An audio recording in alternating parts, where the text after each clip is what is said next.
Welcome to Samba Samba. Enjoy the video. In this video, I will show you how to draw a Nissan Leaf step by step. First, let's establish the basic form. Start by lightly sketching a long, curved rectangle to represent the car's main body. Then, gently slope the roofline, connecting it smoothly to both the front and rear sections. Remember to keep the overall shape aerodynamic and slightly rounded, capturing the Leaf's distinctive profile. This initial outline is crucial for a well-proportioned drawing. Now, let's add the windows and doors to our Nissan Leaf.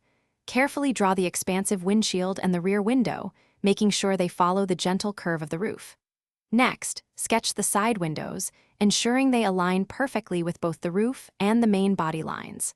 Finally, outline the four doors, paying close attention to their distinct panel lines and the subtle curves that define them. This step brings more definition to your drawing. Moving on, let's focus on the wheels and other key exterior features. Begin by drawing two perfectly circular wheels, making sure they are proportionate to the car's body for a balanced look.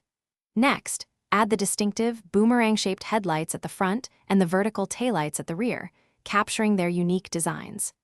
Don't forget to include the small, rectangular charging port flap, typically located on the front fender. These details truly bring the car to life.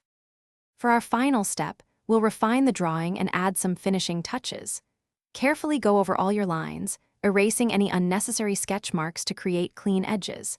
Then, introduce subtle shading to various areas like under the car and around the wheel wells to create depth and dimension.